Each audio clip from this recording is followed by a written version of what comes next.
Hello guys, എല്ലാവർക്കും നമസ്കാരം. നമ്മളെ ഇന്നത്തെ സ്പെഷ്യൽ എന്ന് പറയുന്നത് ചിക്കൻ റോളാണ്. നല്ല സോഫ്റ്റ് ആയിട്ടുള്ള ചിക്കൻ റോള്. അപ്പോൾ ഇതെങ്ങനെ ഉണ്ടാക്കുന്നത് നമുക്ക് നോക്കാം. റെസിപ്പിയിലോട്ട് പോകുന്നതിന് മുമ്പ് എല്ലാവരും എൻ്റെ ചാനൽ ലൈക്ക് ചെയ്യുക, കമൻറ്റ് ചെയ്യുക, സബ്സ്ക്രൈബ് ചെയ്യുക. അപ്പോൾ നമുക്കിനി റെസിപ്പിയിലോട്ട് പോകാം. നമ്മൊരു പാത്രം എടുത്തിട്ടുണ്ട്. അതിലേക്ക് 3/4 സ്പൂണ് ഈസ്റ്റ് ചേർത്ത് കൊടുക്കാം. 1/2 സ്പൂണ് പഞ്ചസാര ചേർത്ത് കൊടുക്കാം. ഇതിലേക്ക് ഒരു 3 സ്പൂണ് ഇളം ചൂടുവെള്ളം ചേർത്ത് കൊടുക്കാം. പച്ചവെള്ളം ചേർത്ത് കൊടുക്കാൻ പാടില്ല, കൂടുതൽ ചൂടുവെള്ളവും പാടില്ല. ഒരു ഇളം ചൂടുവെള്ളം ചേർത്ത് കൊടുത്ത് നന്നായി യോജിപ്പിച്ചെടുക്കാം. നന്നായി യോജിപ്പിച്ചെടുത്തിട്ടുണ്ട്. ഇനി നമുക്കിതൊരു 10 മിനിറ്റ് റെസ്റ്റ് ചെയ്യാൻ വെക്കാം. 10 മിനിറ്റ് കഴിഞ്ഞിട്ടുണ്ട്. ഈസ്റ്റ് പൊങ്ങി വന്നിട്ടുണ്ട്. ഇനി മൈദ ചേർത്ത് കൊടുക്കാം. ഞാൻ 2 കപ്പ് മൈദയാണ് ചേർത്ത് കൊടുക്കുന്നത്. ഈ ഗ്ലാസ്സിന് 2 ഗ്ലാസ് മൈദ ചേർത്ത് കൊടുത്തിട്ടുണ്ട്. ആവശ്യത്തിന് ഉപ്പ് ചേർത്ത് കൊടുക്കാം. 2 സ്പൂണ് ഓയിൽ ചേർത്ത് കൊടുക്കാം. സൺഫ്ലവർ ഓയിലാണ് ചേർത്ത് കൊടുക്കുന്നത്. ഓയിൽ ചേർത്ത് കൊടുത്തിട്ടുണ്ട്. ഇത് നന്നായിട്ട് യോജിപ്പിച്ചെടുക്കണം. കൈ വെച്ചിട്ടാണ് ഇത് യോജിപ്പിച്ചെടുക്കുന്നത്. നന്നായി കുഴച്ചെടുത്തിട്ടുണ്ട്. ഇനി നമുക്കിത് ചപ്പാത്തി മാവിൻ്റെ പരുവത്തിൽ മാവ് കുഴച്ചെടുക്കണം. ഇത് ഇളം ചൂടുവെള്ളം ചേർത്തിട്ട് വേണം കുഴച്ചെടുക്കാൻ വേണ്ടിയിട്ട്. പച്ചവെള്ളം ചേർക്കാൻ പാടില്ല. ഇളം ചൂടുവെള്ളം ഒഴിച്ച് കുഴച്ചെടുക്കുന്നുണ്ട്. കുറച്ച് വെള്ളം ചേർത്തിട്ട് കുഴച്ചെടുക്കണം. ഒരുമിച്ച് വെള്ളം ചേർക്കാൻ പാടില്ല. നന്നായി കുഴച്ചെടുത്തിട്ടുണ്ട്. ഈ പരുവത്തിലാണ് കുഴച്ചെടുക്കേണ്ടത്. വെള്ളം കൂടിപ്പോകാനേ പാടില്ല. ഇനി നമുക്കിതിൻ്റെ മേലെ എണ്ണ തടവി കൊടുക്കാം. എണ്ണ തടവി കൊടുത്തിട്ടുണ്ട്. ഇനി ഇത് നമുക്ക് 2 മണിക്കൂർ സെറ്റാകാൻ വേണ്ടിയിട്ട് വെക്കാം. 2 മണിക്കൂർ എന്തായാലും വെക്കണം, എന്നാലേ ഇത് നന്നായി പൊങ്ങി വരൂ. എല്ലില്ലാത്ത ചിക്കൻ കഴുകി വൃത്തിയാക്കി എടുത്തിട്ടുണ്ട്.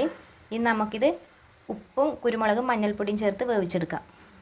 ചിക്കൻ നന്നായി വേവിച്ചെടുത്തിട്ടുണ്ട്. ഇനി ഇത് മിക്സിയുടെ ജാറിലിട്ട് പൊടിച്ചെടുക്കാം. ചിക്കൻ നന്നായി പൊടിച്ചെടുത്തിട്ടുണ്ട്. ഇനി 3 ഉള്ളി എടുക്കാം. ഇത് പൊടിയായി അരിഞ്ഞെടുക്കാം.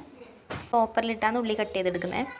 ഇതിൽ തന്നെ ഇഞ്ചി, പച്ചമുളക്, വെളുത്തുള്ളിയെല്ലാം ചേർത്ത് കൊടുത്തിട്ടുണ്ട്. ഉള്ളിയെല്ലാം കട്ട് ചെയ്തെടുത്തിട്ടുണ്ട്. ഇനി നമുക്കിത് വഴറ്റിയെടുക്കാം. എടുപ്പത്ത് വെച്ചിട്ടുണ്ട്. ഇതിലേക്ക് ഓയിൽ ഒഴിച്ചു കൊടുക്കാം. ഓയിൽ ചൂടായി വരുമ്പം ഇതിലേക്ക് കട്ട് ചെയ്ത് ഉള്ളി ചേർത്ത് കൊടുക്കാം. കുറച്ച് കറിവേപ്പിലയും കൂടി ചേർത്ത് കൊടുക്കാം. ഉള്ളി വഴറ്റിയെടുക്കുന്നുണ്ട്. ഇതിലേക്ക് കുറച്ച് ഉപ്പ് കൂടി ചേർത്ത് കൊടുക്കാം. പൊടിയുപ്പ് ചേർത്ത് കൊടുക്കാം. ഉള്ളിയെല്ലാം നന്നായി വഴറ്റിയെടുത്തിട്ടുണ്ട്. ഇത് നമുക്ക് മസാലപ്പൊടി ചേർത്ത് കൊടുക്കാം. 1 സ്പൂണ് മുളക് പൊടി ചേർത്ത് കൊടുക്കാം. കാശ്മീരി മുളക് പൊടിയാണ്.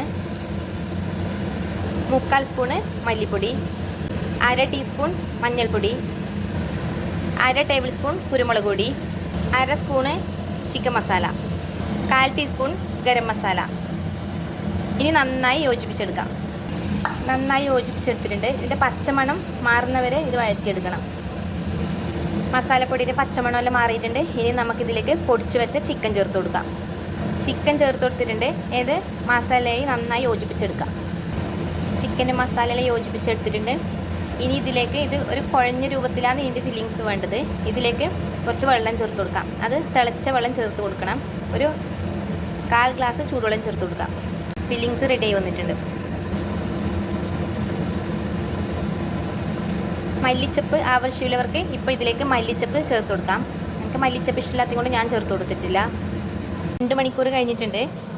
ഇപ്പം ചിക്കൻ റോളിൻ്റെ മാവ് നന്നായി പൊങ്ങി വന്നിട്ടുണ്ട്. എന്തായാലും 2 മണിക്കൂർ വരെ വെയിറ്റ് ചെയ്യാം. ഇപ്പം നന്നായി പൊങ്ങി വന്നിട്ടുണ്ട്. ഇനി നമുക്കിത് കുഴച്ചെടുക്കാം. നന്നായി കുഴച്ചെടുത്തിട്ടുണ്ട്. നല്ല സോഫ്റ്റായിട്ട് വന്നിട്ടുണ്ട്. ഇനി നമുക്കിത് ചെറിയ ബോളാക്കിയിട്ട് എടുക്കാം. നമുക്ക് ചിക്കൻ റോളിൻ്റെ വലുപ്പത്തിനനുസരിച്ചിട്ടുള്ള ബോളാക്കിയിട്ട് എടുക്കാം. ചിക്കൻ റോളിൻ്റെ മാവെല്ലാം നന്നായി ഉരുട്ടിയെടുത്തിട്ടുണ്ട്. ഫില്ലിങ്സ് നന്നായി തണുത്ത് വന്നിട്ടുണ്ട്. അപ്പോൾ ഇനി നമുക്ക് തന്നെ ആവശ്യമുള്ളത് കുറച്ച് വെള്ളം ആവശ്യമുണ്ട്. വെള്ളത്തിന് പകരം മുട്ട ആയാലും കുഴപ്പമില്ല. ഞാൻ വെള്ളം എടുത്തിട്ടുള്ളത്. പിന്നെ ചിക്കൻ റോള് കോട്ട് ചെയ്യാൻ വേണ്ടിയിട്ട് ബ്രെഡ് ക്രംസ് വേണമെങ്കിൽ അത് എടുക്കാം, അല്ലെങ്കിൽ റസ്ക് പൊടി എടുത്താലും കുഴപ്പമില്ല. ഞാൻ എടുത്തിട്ടുള്ളത് റസ്ക് പൊടിയാണ്. ഇതിലെ റസ്ക് എടുത്തിട്ട് പൊടിച്ചു വെച്ചതാണ്. ഇനി നമുക്കിത് നന്നായിട്ട് പരത്തിയെടുക്കാം. ഇത് പരത്തിയെടുക്കുമ്പോൾ ചപ്പാത്തി പോലെ റൗണ്ടിൽ പരത്തിയെടുക്കാൻ പാടില്ല, നീളത്തിൽ പരത്തിയെടുക്കണം. ഇതുപോലെ പരത്തിയെടുത്തിട്ടുണ്ട്. ഇനി നമുക്കിതിലേക്ക് ഫില്ലിങ്സ് വെച്ച് കൊടുക്കാം. ഇനി നമുക്കിത് മടക്കി കൊടുക്കാം. ഇങ്ങനെ 2 സൈഡിൽ നിന്നായിട്ട് മടക്കി വെക്കണം. ഇനി നമുക്ക് ഇങ്ങനെ മടക്കിയെടുക്കാം. മടക്കിയെടുത്തിട്ടുണ്ട്. ഇനി നമുക്ക് മൈദ വെച്ച് ഇവിടെ ഒട്ടിച്ചു കൊടുക്കാം, അല്ലെങ്കിൽ അടന്നു പോകും. മൈദ വെച്ച് ഒട്ടിച്ചു കൊടുക്കാം. നമുക്ക് കൈ വെച്ച് ഇങ്ങനെ ആക്കിയിട്ട് ഷേപ്പാക്കി എടുക്കാം. ചിക്കൻ റോളിൻ്റെ ഷേപ്പിൽ ആക്കിയെടുക്കാം. ഷേപ്പായി വന്നിട്ടുണ്ട്. ഇനി നമുക്കിത് വെള്ളത്തിൽ മുക്കിയെടുക്കാം. വെള്ളത്തിൽ മുക്കിയെടുത്തിട്ടുണ്ട്. ഇനി ഇത് റസ്ക് പൊടിയിലിട്ട് കോട്ട് ചെയ്ത് കൊടുക്കാം. ചിക്കൻ റോളെല്ലാം റെഡിയാക്കി വെച്ചിട്ടുണ്ട്. ഇനി നമുക്കിത് എണ്ണയിലിട്ട് ഫ്രൈ ചെയ്തെടുക്കാം. എണ്ണ അടുപ്പത്ത് വെച്ചിട്ടുണ്ട്. ഇത് കൂടുതൽ ചൂടാവാൻ പാടില്ല, ഒരു മീഡിയം ചൂടിൽ ഇട്ട് കൊടുക്കണം, അല്ലെങ്കിൽ പെട്ടെന്ന് കരിഞ്ഞു പോകും. എണ്ണ ചൂടായി വന്നിട്ടുണ്ട്, ഇതിലേക്ക് ഇട്ട് കൊടുക്കാം.